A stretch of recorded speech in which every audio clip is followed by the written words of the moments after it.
Hola profe, ¿cómo está? Bueno, el día de hoy voy a realizar la sustentación en cuanto al aula virtual de Física 4 correspondiente a la semana 10. Mi nombre es Luis Kenan Meneses, estudiante de Ingeniería Electrónica de la Corporación Universitaria Autónoma de Nariño de quinto semestre. Bueno, la pregunta o el punto que me correspondió sustentar nos decía: un rayo cósmico crea una partícula inestable en las capas altas de la atmósfera. La partícula viaja en línea recta hacia la superficie terrestre con una rapidez de 0,99540 c con respecto a la Tierra.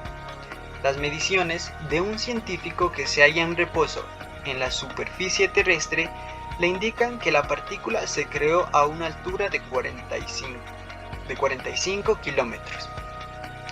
Entonces nos pedía resolver dos apartados. El A, que nos decía: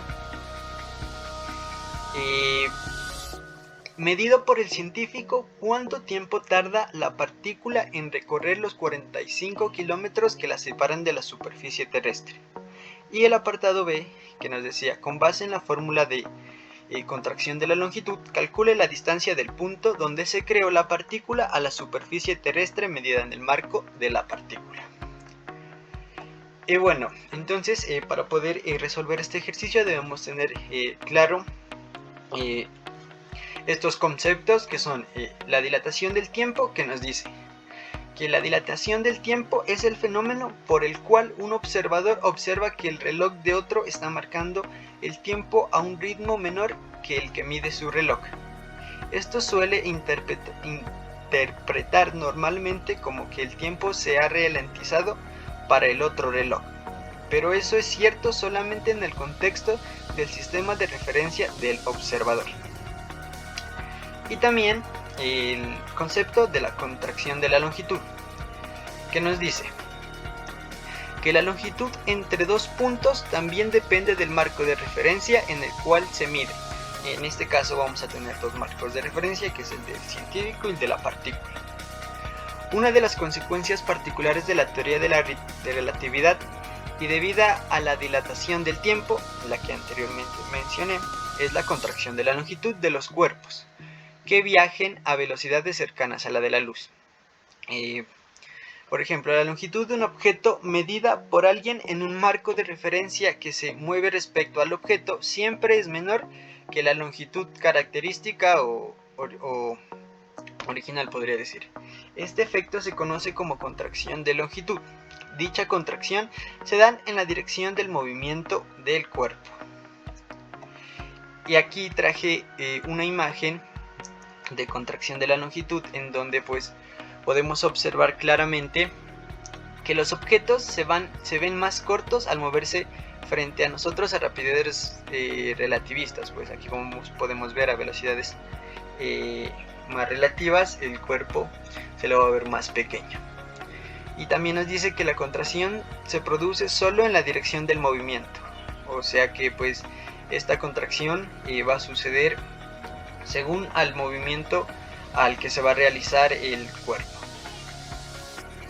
Entonces, para poder solucionar, identificamos los dos marcos de referencia, que son el marco de referencia de científico en la Tierra, que nos lo dan a una distancia de 45 kilómetros sobre la partícula, y el otro marco de referencia de la partícula, que sería aquí, como la podemos ver, generada por el rayo cósmico, que estaría moviéndose a una velocidad de 0,99540 c.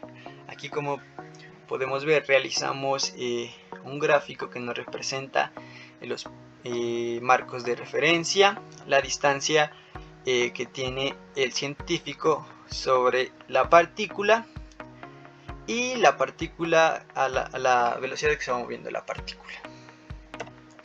Entonces, en el apartado A nos pedía que, medido por el científico, cuánto tiempo tarda la partícula en recorrer los 45 kilómetros que la separan de la superficie. Bueno, entonces vamos a utilizar según los datos que nos da el problema, vamos a hallar el tiempo que tarda la partícula en recorrer los 45 kilómetros. ¿Por qué no usamos la fórmula de la dilatación del tiempo? Porque pues al realizarla, al reemplazar los datos nos daría una determinación. Entonces por esto pues analizamos, y según los conceptos vistos en clase, tenemos que tiempo es igual a la distancia sobre la velocidad de la partícula, y esos datos nos los da el ejercicio. Aquí, como podemos ver, tenemos la distancia de 45 kilómetros y la velocidad de la partícula. Entonces ya pues al reemplazar los datos tenemos que la distancia es igual a 45 por 10 a la 3 metros sobre la velocidad de la partícula. Pues aquí le pasamos a unidades de tiempo para poder cancelar los metros y tener segundos, y entonces nos daría que el tiempo es igual a 1.51 por 10 a la menos 4 segundos. Que sería entonces que la partícula tarda 1.5110 a la menos 4 segundos en recorrer los 45 kilómetros que la separan de la superficie terrestre, que sería en recorrer toda esta distancia. Y la que tenemos aquí, que señalo con el cursor. El apartado B nos pedía calcular la distancia del punto donde se creó la partícula a la superficie terrestre medida en el marco de la partícula. O sea que tenemos que tener en cuenta que la vamos a medir desde el marco de la partícula, ¿no? Entonces utilizamos la fórmula de la contracción de la longitud, porque esta partícula va a estar en movimiento, ¿no? Entonces tenemos que la fórmula de la contracción de la longitud es igual a L sub 0, que vendría siendo la distancia a la cual se va a mover la partícula, y 1 menos la velocidad de la partícula al cuadrado sobre la velocidad de la luz al cuadrado, ¿no? C al cuadrado. Tenemos los datos y reemplazamos. Entonces, como tendríamos anteriormente, aquí en los marcos de referencia nos daba la distancia que recorre la partícula, que es de 45 kilómetros. La reemplazamos por la raíz de 1 menos este dato que ya lo tendríamos, ¿no? Que es la velocidad de la partícula al cuadrado. Pues realizamos las operaciones correspondientes y tendríamos que la distancia del punto donde se creó la partícula a la superficie terrestre medida en el marco de la partícula es de 4.31 por 10 al cubo metros, que es igual a 0.31 kilómetros. Como podemos ver aquí, la distancia recorrida de la partícula de la partícula a la superficie terrestre es de 4.31 metros, como podemos observar en esta imagen. Bueno, como conclusiones, tenemos que la contracción de la longitud, en el cual un objeto en movimiento es más corta que su longitud propia, ya que se define como su longitud medida en su propio marco de referencia en reposo. También tenemos que tener en cuenta los marcos de referencia de los observadores. Es fundamental para la solución de estos ejercicios.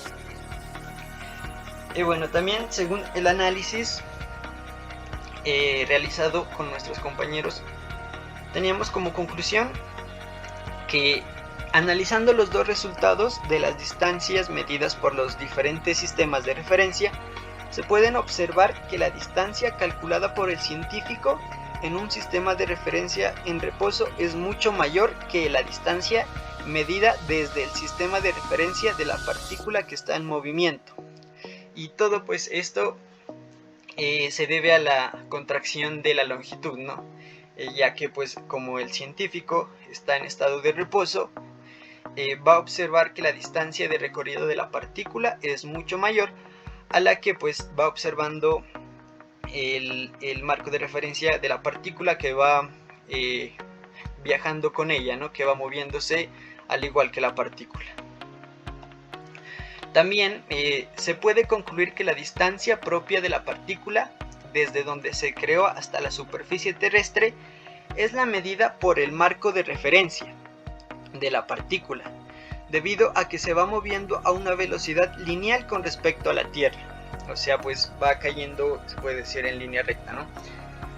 En cambio, para el científico que está en su marco de referencia en reposo en la superficie terrestre, le va a resultar más difícil medir esta distancia, ya que la partícula pasa por una alta velocidad, entonces su distancia va a ser mayor porque va a tener que sumar a la velocidad por el tiempo en el que recorre la partícula esta distancia.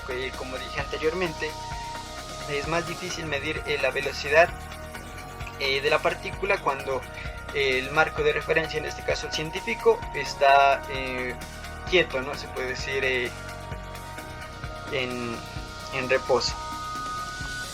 Y finalmente, que un objeto que se mueve en relación a un observador estacionario parece a ese un observador en ese marco de referencia, que es más largo en la dirección del movimiento que cuando su longitud la mide un observador que se mueve con el objeto.